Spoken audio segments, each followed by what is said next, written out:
Hello, I'm Nathan Martin with the Divine Pollination Hive and the UnityProcess.com. In today's video, I'm going to be discussing Star Wars The Last Jedi, a postmodern attack on Western culture.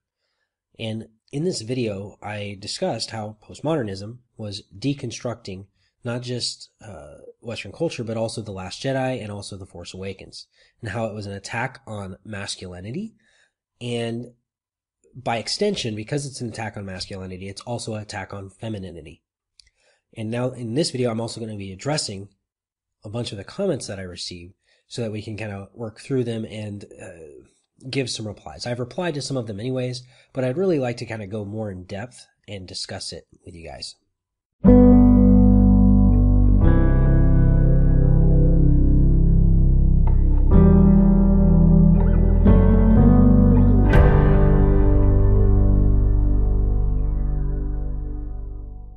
So I imagine being Mark Hamill watching this movie. Everything looks like it's going great, and they just disappear him like that. He's sitting there and poof, he just withers away and his clothes fall off. What just happened? They just kill my character like that? What the hell are you talking about? That was stupid. By the way, I'm removing the F word because I don't want to get censored on here. He's thinking he's going to come back in the next movie stronger than ever because this was a buildup of something great, and they just kill and destroy everything in this movie, and nothing. Yeah, nothing. That's it. There won't even be a 9. Cliffhanger forever. Leaving you unfulfilled is a narcissist's favorite trick. Telling a story with no punchline or a conclusion. Just rambling on and never having a point. Just to frustrate you and leave you without a sense of closure. It's psychologically abusive. And I thought that was actually a really good point. So I replied to him, yeah, I agree it was an intentional abusive attack on masculine heroes and universal myths. It's an attack on our identity. So why is this psychological abuse, and why is this a narcissistic thing?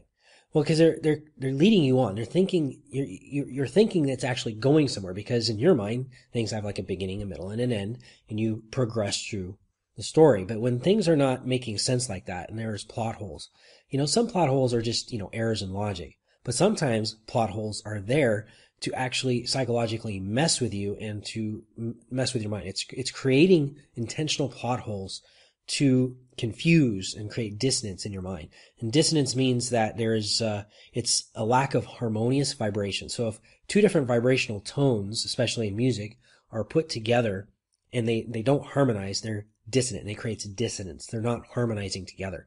So when you have like plot points that don't harmonize together, it's creating dissonance. And this dissonance, is the wrong kind of dissonance you want to put in a movie. Yes, you want to have some kind of dissonance in music sometimes because, there needs to be a balance. You also need some dissonance sometimes in storytelling because it gives you a challenge to overcome. But the challenge to overcome shouldn't be plot holes. And that's what's happening behind the scenes to your mind. It is psychologically abusive, and it is actually a tendency of narcissists to really just mess with. Sometimes it's called gaslighting. Next, from Geek Chorus. What I took away from episode 8. Women are all powerful and know all the answers. Men are little breastfeeding cowardly boys who need a good smack from a woman. Rich businessmen are evil. Don't seek knowledge. The older generation has nothing to teach you, and you will be disappointed. Burn the Bible. We will tell you all you need to know. Felt like I was walking out of a Stalin rally. Yeah, my reply on this one was looking at the underlying messages is a dying art form. People are so externalized they are unable to see the inner psychological world of the messages or our attitudes and behaviors convey about our philosophy, worldview, and opinions of others. But not beyond just that, because there is something about this where we need to be able to look at the underlying messages and not just the external package. Because if we're only looking at the external package and not at the internal, we can be really fooled by a lot of things. That's why heart, soul, character is really important. It's not just about appearance. Oh, look, she's hot. If that's your only standard, she's hot, for dating somebody, then you are really missing out on a lot, because you're not actually, you're choosing the wrapping paper over substance of what's actually in the package. So let's look at this. Women are all powerful and know all the answers. Yes, because the women in this film are always in positions of leadership, unless you're a white space Nazi. And they know all the answers because, like, even Rey knew more answers than Luke, because Rey was just trying to convince him that he really, should be doing this. Leia and Laura Dern's character, Admiral Holdo, they know better than Finn, or they know better than Poe. Rose knows better than Finn. And in fact, in each of these instances, they actually physically incapacitate the men. So Rey knocks over Luke Skywalker. She outduels him with a stick fight and knocks him on his rear. You have Finn gets shocked and tasered and knocked unconscious by Rose. And you have also Poe getting stunned and knocked unconscious by Princess Leia. So in all these instances, you have the women are needing to physically restrain and knock out these guys because they don't know what they're doing. And so, yes, it is these all-powerful women. And also, like Daisy Ridley's character, Rey, being a Mary Sue, that is, she's overpowered. She doesn't have any backstory. She doesn't have any training. She just rose to the occasion because Kylo Ren was dark side, so a counterpart had to rise up. Never mind that, rising up actually requires time and energy. It just doesn't happen like that. You have to actually rise up through training, through refining yourself as a human being, refining your character and those kinds of things. It doesn't just all of a sudden happen. So maybe they can be revealed to you at a certain time, so it feels like it happens, but there's a whole lot of backstory to that person. But the way that Rey was made, she knows the answers when it comes to the Millennium Falcon. She's given a job immediately by Han Solo. It's ridiculous. And she beats Luke Skywalker. She beats Kylo Ren. I mean, really, what is the point of training anymore? Or that's the dark side of the Force. When you look at the light side and the dark side, the light side takes training and it's the long path. It takes a arduous task and, it's something you may never even master. But you just go inside and you keep working it. The dark side is the seductive side and it gives you instant power. Well, guess what? Rey has the instant power. She's the dark side of the Force. And maybe if they had switched it up and made Rey the dark side and Kylo return to the light, that might have made more sense. But she didn't. She was the light side, and it was just ridiculous. Anyways, men are little breastfeeding cowardly boys. We kind of discussed that. Luke Skywalker, even Han Solo in the first movie. They're these cowards because they didn't take care of business. Han wasn't a good father. Luke wasn't a good mentor. He wasn't a good father figure for Rey. You look at, he didn't really train her at anything. So yeah, it's just the men in this, Poe is a hothead and Finn is a coward still, but then Finn finally gets his thing and he's going to do it, and then Rose stops him. Rich businessmen are evil. Yes, because all capitalists and anybody who's rich must have gotten there through exploiting other people. It just doesn't happen naturally. Yes, there's nothing good about crony capitalism, but just because the word capitalism is in crony capitalism doesn't mean that all capitalism is crony capitalism. It's really an immature argument and a generalization fallacy to make all capitalism crony capitalism. Crony capitalism being this the super elite wealthy who are puppeting things from behind the scenes, just like they're selling weapons to both sides of the fight. That's actually very normal, and that's been happening, but that's not capitalism. That's actually predatory crony capitalism. Don't seek knowledge. Yes, you don't have to actually do that. The older generation has nothing to teach you, and you will be disappointed. Yes, because when you try to actually study under somebody that's wiser than you, no, you're a know-it-all. You're a little girl. You're a little boy. You're a teenager. Hey, you've been through school. I mean, all these television shows that you see for kids, the kids always know better, and the parents are doofuses. They're just dumb. And these dumb parents are always making dumb decisions and being overly, whatever they are, either overly protective or drill sergeants. And because of that, then the children are, putting them in their place in these TV shows. So this is actually something that's being conveyed in lots of media, not just Star Wars The Last Jedi. Burn the Bible. We'll tell you all you need to know. That's like burning the legacy and all the history of the Jedi Order. There's no reason to actually burn all that stuff because you can actually learn from history. You can learn all these different things. It was actually a huge tragedy and a travesty that the Library of Alexandria was burned down. That wasn't something that was good, but it served a purpose because it helped powerful elite interests stay in control because you want to destroy culture. You want to destroy knowledge. You want to tear down the cultural icons. You want to tear down sources of knowledge so that you can create a new revisionist history. Okay, Emily Jane, what pissed me off the most was the unbelievable incompetence on both sides of the conflict. There were a million opportunities for the First Order to wipe out the resistance, and they made juvenile tactical errors time and again. It was infuriating, and by the end of it, I didn't give a rip who won or lost as long as they all just died. Yeah, well, it makes sense because they made the comment, well, I think I heard on one of the videos, and I didn't actually research this, so I could be wrong. But if true, they were modeling the First Order after white supremacists, which is kind of a veiled reference to Trump and Trump supporters. So now you're going to have to make a mockery of them because they're not just evil, they're stupid. We need to think these people are idiots and mindless drones that don't have a clue. And so not only they're evil, they're clueless evil. But that's just not how psychopathy works. And I guarantee you a lot of the Trump supporters aren't psychopaths. Now, they might have their issues and they might have some one-dimensional thinking going on, but that doesn't mean that they're automatically psychopaths and space Nazis. AMMJ writes, yes, women were not put in good light even with their seats of power or special powers magically given to them. It was like they were superficially made important, and we were not given reason to like, admire, respect, or even love them. And I think this is actually a really important point that AMMJ makes.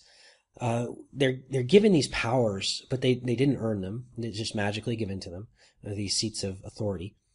And, and Poe didn't even know who Admiral Holdo was. So there's this admiral running around. There's only like 3 ships left of the entire resistance, and they don't even know who Admiral Holdo is. Really? Okay, come on. They were superficially made important, and then they were not given a reason to like, admire, respect, or even love them. Because, what they're doing is they're saying, well, we should love them because they're a woman. But that's superficial. That's sexism. I shouldn't love somebody because they're a woman. I shouldn't love somebody because they're a guy. I shouldn't love somebody because they're black or white or any other thing. I'm not going to love somebody because they have superficial character traits. I'm going to love somebody because there is a certain heart and soul infused into them so that they have a well-developed character. And they have reasons to actually like them, to respect them, through their training, through their accomplishments. Respect is earned. It's not just something you're given. You don't just respect somebody. You should just respect my choices. Well, I'm going to respect you in the sense that you're a human being, and I respect that you have the free will to choose whatever you're going to choose for yourself, even if it's a really stupid decision. But I'm not going to respect you so far as I'm going to now enable you, because that's not respect. That's disrespect. And I'm not going to do that. And I don't think anybody else should either. And these superficial reasons for loving, admiring, and respecting people is trash. We shouldn't do it. We shouldn't be told to do it. It is a very destructive message because it's giving things people for free. It's socialism. I mean, it's like people haven't worked for it. They need to actually learn because you gain a sense of self. You gain a sense of identity. You gain a sense of self-esteem, of accomplishment when you are able to do things. This is why as a parenting instructor with Parenting with Love and Logic, we really need to give our children chores because it gives them the opportunity to accomplish things in the household and some responsibility so that they can earn the respect, and they can also learn to understand what it takes to, make a household function correctly. So, these are the kinds of things that we really need to be doing with our children, and we need to be conveying them in our media as well. So Emily Jane replies, almost as though in order for them to win, the scales had to be tipped and the standards lowered. But even then, they did a darn good job of mucking everything up. Exactly. So it's like women are powerful only at the expense of men. So instead of men and women coming together and being powerful together and co-creative together, which is really what the family unit is all about, what patriarchy, the term patriarchy is all about, because it means family rulership. It is the head of a family because patria means family. It has to do with a lineage and a tribal lineage. So when you have these leaders, they can be male or female. It doesn't matter. And it can be both actually too. So when they're co-creative, they're working together. One is not powerful at the expense of the other. But the way that they've framed women is that the only way for women to be powerful now is if it is at the expense of a man. A woman does not need, that's not how you're powerful. You don't have to lower men. You don't have to degrade men in order to be powerful. You just have to, earn it. You have to actually go out and earn it. And so now you're going to have a whole bunch of women entitled to respect because they didn't earn it. And then they're going to be using this they're going to be putting down men in order to get this sense of accomplishment and this sense of respect. So it's through the destruction of the masculine that they're actually feeling loved, respected, and valuable and admirable. And that's horrible. That is really, really, really destructive psychologically. Okay, so there's a point to this critique of both Star Wars and Star Trek, the last series of Star Trek. I think it's about time for women and people of color to have a chance to assert themselves and show their worth. However, I think the approach in these latest versions is overkill and counterproductive, definitely. In this critique, here is the exact concern I had about the latest versions having a backlash, or they say whitelash, that will bring more negativism to the shows than it will help. I think this is a kind of reaction in turn another overreaction. One critic of the latest Star Trek series outlined how he, as a white man, wasn't against feminism or helping people of color as he detailed the heritage of Star Trek. He pointed out how the previous series were true to Gene Roddenberry's vision of people simply working together and relating to each other in various combinations that were self-evident and consistent with the plot structures. It was more about Martin Luther King's content of character than color of skin. Exactly. We need to look at people's who they really are and not just the superficialness of their skin color or their class. The latest versions of Star Trek and Star Wars seem to push things into our faces in an attempt to give minorities and women a chance to shine, it being so obvious as to lose the suspension of disbelief and to enjoy the storyline. Agreed. Here's the problem, and not some attack on white men and patriarchy. The current critic, so me, as he anticipates, just leaves himself open to accusations of sexism and bigotry, which are no help. The challenge is better script writing to give characters, women, white men, Latinos, Asians, African Americans, a chance to seem real and have respect simply as people. Okay, well, I don't think that I'm going to be labeled as a sexist or a bigot by anybody who is not already prone to ad hominem name calling. And ad hominem name calling is where we attack people for their beliefs, we attack their character of who they are, rather than actually looking at what they're saying.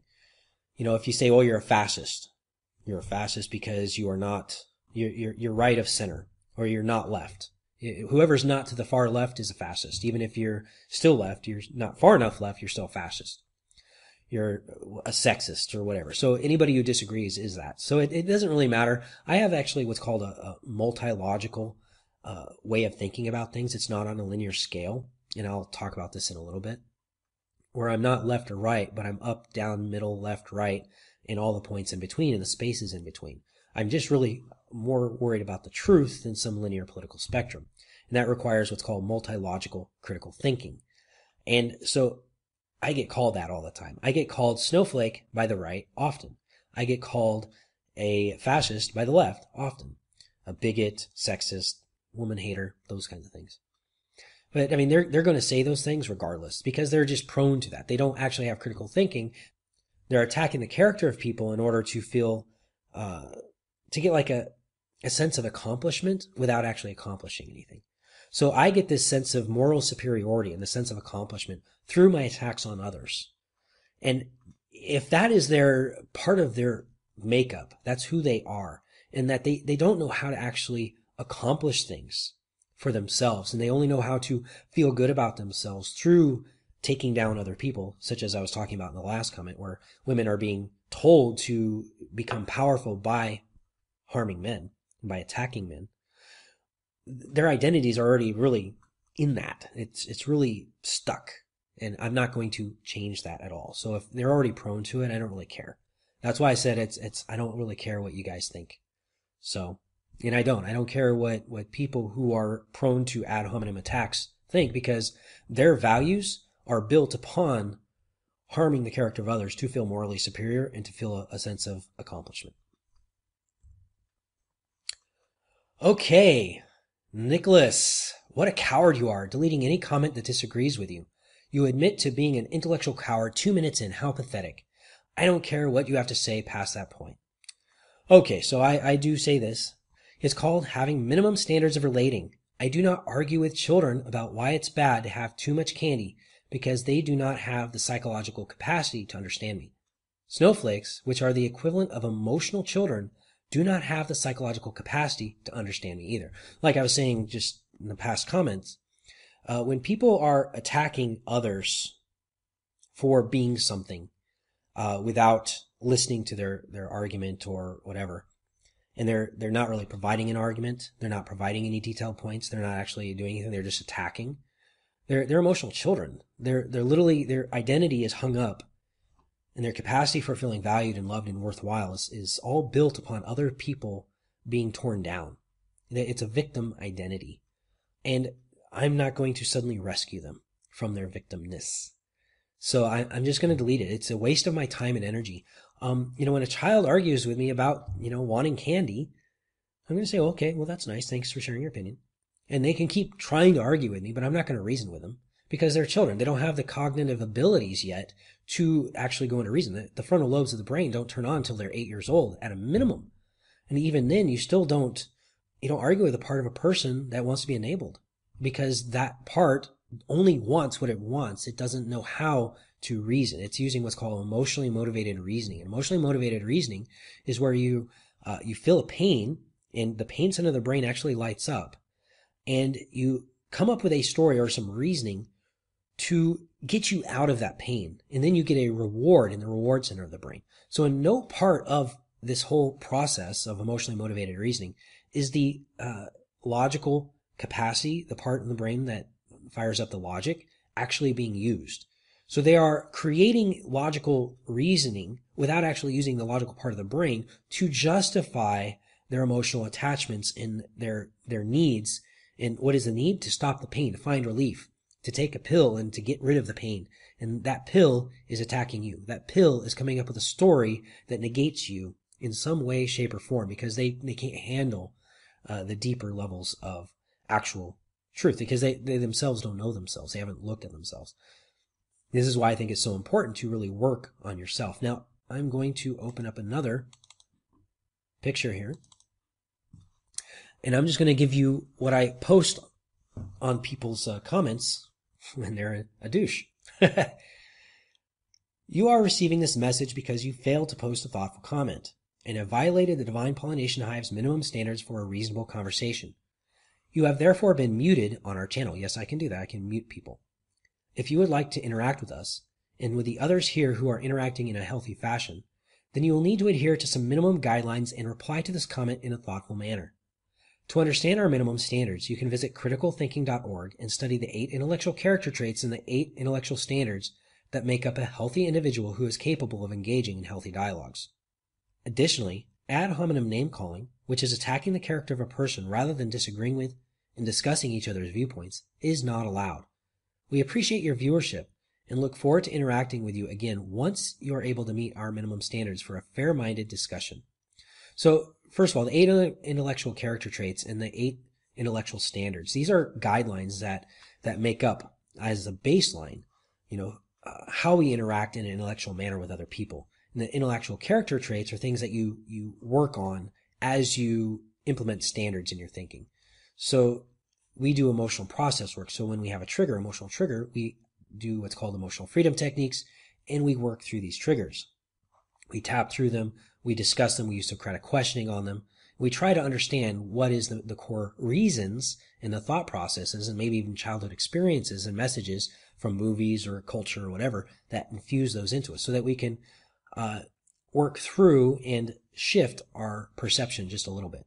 And then we start to develop our character, and some of these character traits are actually developed in this way through processing your emotional states. So in the 8 intellectual standards, it's like fair-mindedness, logic, breadth, depth, relevance. Those are some of the intellectual standards that need to be adhered to when you're having a conversation. Now, not everybody has these, but when you're being a douchebag and you're really just on the attack, you're obviously not, working on your intellectual empathy, or you're not having intellectual courage, and you're not taking the time to actually do all that. So it's really, you don't argue with a child. You don't try to reason with a child. I just moderate, let them have a natural consequence for being a douchebag, and then I move on. It's not my place to give validity to every Tom, Dick, and Harry that thinks that they have a really valid opinion when they really don't know what the heck they're talking about. I don't have the right to call up Noam Chomsky and start critiquing him and then tell him that he should listen to me. I don't have any right to call up any of these people that are, professors or anybody else and have that discussion with them, because I haven't, made some kind of a connection with them, and I'm not their peer, and I'm not there to, it's not my place to have that conversation with them, and they're not going to give me the time of day. So why should I give these people time of day? Same thing. George Lucas, where are you? I wish I could say The Last Jedi was idiotic. I've never hated a Star Wars movie before. The cast and special effects were great, but the story stinks and the characters stink. The story has plot holes and MacGuffins aplenty, and as for the characters, well, there are several Jar Jars in the movie who just weigh it down, and other characters who are simply wasted. But the real reason is that we no longer live in a heroic age that appreciates real heroes fighting for freedom. In this postmodern, deconstructionist age we live in, we aren't taught or allowed to love freedom or freedom fighters because freedom implies control of our own destinies, which means free will, free speech, and free markets. Of course, that is all contrary to any modern narratives that saturate our society today. The Star Wars that came out 40 years ago was a movie bursting with vision and genius from a man who drank deeply from mythology and timeless heroic epics. The guy who wrote The Last Jedi has obviously never read from Joseph Campbell or Mircea Eliade, and knows nothing about storytelling except the spineless, postmodernist drivel that is foisted on Western society, where true heroic attributes are adversarial, and the only good people are perpetual victims, just like the Resistance. I really don't have a critique on this in any way, and all I can say is bravo. Yeah, this nails it. Very deep, I just wanted this comment to be heard because I really liked it a lot. Okay, this is an important comment because I think a lot of people, I don't know, I just read it to you. Yeah, Hamill said he disagreed with the part at first, but then he said he was wrong. Why does everyone omit that part? Let me see. It's called reading between the lines and understanding, the subtext and what's actually being conveyed, the message is being conveyed. It's just superficial to say, I said one thing one time because this is how I feel, but maybe I was acting rationally and I shouldn't have done that, and I apologize. So now that he's apologized, it's okay. But this is like the most superficial thing you could ever possibly think. It's externalized. It has no inner depth or understanding of the human psychology or psyche at all. He said that because he was covering his butt. He had to cover his butt because he is under contract and he is employed right now by LucasArts, Lucasfilm, and Disney. And they pay his paycheck. And they can stop paying his paycheck if he violates his contract. If he comes out there and starts blatantly attacking the film, he will lose money. He signed the contract, from what I understand, before it was even sold to Disney. But he's still bound by that. So he didn't know what he was getting in for. He was upset when he heard that Luke wasn't going to be in the first movie, and he was even more upset when they wrote his character the way it did. They literally wrecked Luke Skywalker in both films. They didn't put him in the first film, and when they did put him in the second, they wrecked him. And he was upset by that. But he didn't have any way to contractually say, this sucks. But so he tried to spin it in a way where he was able to say his thing, while at the same time covering his butt. So, yeah, that's why. It requires a little bit of depth of understanding of human nature to get that. And so the people that are, it's simpleton. It's a childish argument. But they said sorry. Get a life. It's just a movie franchise. A great franchise, yes, but just movies. Coming off the ledge. So my comment and my reply on this is, I take it you do not understand how people form an identity and how that becomes a foundation of who they are. Star Wars was not just any movie series, but a mythological and psychological masterpiece whose heroes and values countless children built their identities upon. This is a direct attack on boys from the 70s and 80s. It literally, these people became men that had Star Wars infused in them in such a way as it became a part of their identity, their cultural identity, and who they are as men now. Who they are as men was inspired by Han Solo, and it was inspired by Mark Hamill and Luke Skywalker. And George Lucas put all kinds of psychological heart and archetypes into this, and made a monomyth. He took the monomyth story, the one myth that has been going on throughout history, and he infused it in Luke Skywalker and gave America and whoever else saw it worldwide the opportunity to infuse these values and these archetypes into themselves, this heroic journey. And so yeah, it's so comical that people just don't understand that. And it's just a movie. Get over it. Come off the ledge.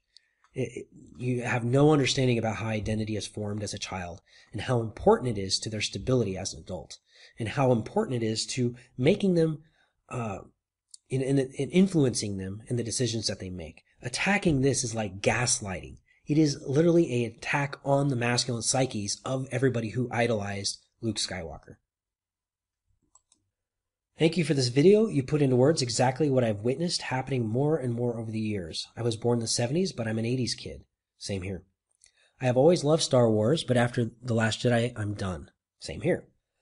Except for I did buy a bunch of Star Wars comics, and I know Disney gets the money and you don't have to, but to me it's more important that I look at what I need from it. And so I bought a whole lot of historic Star Wars comics because that is really what it's all about for me. And I'm not going to just give away my heroes and give away my mythology because somebody took it and destroyed it and deconstructed it and took a dump on it. I'm not just going to, they ruined it. They love to do that. They love to take things and ruin them.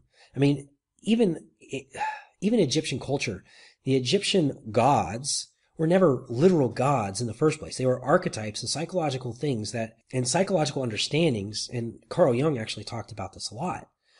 They helped people become more full and embodied human beings, and they helped them like understand themselves by creating these archetypes. Well, then what happened is some people got into power and became pharaoh that now wanted to control people and manipulate them and grow in power and create dynasties. And so from there, what did they do? They then made them actual literal gods that you had to obey, and they started, taking the essence out and the heart and soul out of these archetypes and putting in new understandings and new meanings into them while using the same names. So they went from psychological archetypes and they went to something else that they weren't, and these gods that had different character nature to be obeyed. I'm a woman who hates Mary's two characters, and I see them wanting to destroy families and heroes. Make it where no one is special but can supposedly do anything. I subbed. Thank you very much, by the way. And thank you for this video saying exactly what's happening. There's a lot of nihilism going on in the postmodern crap, and so we must stop giving our money to the deconstruction of our childhood and beliefs and start creating our own.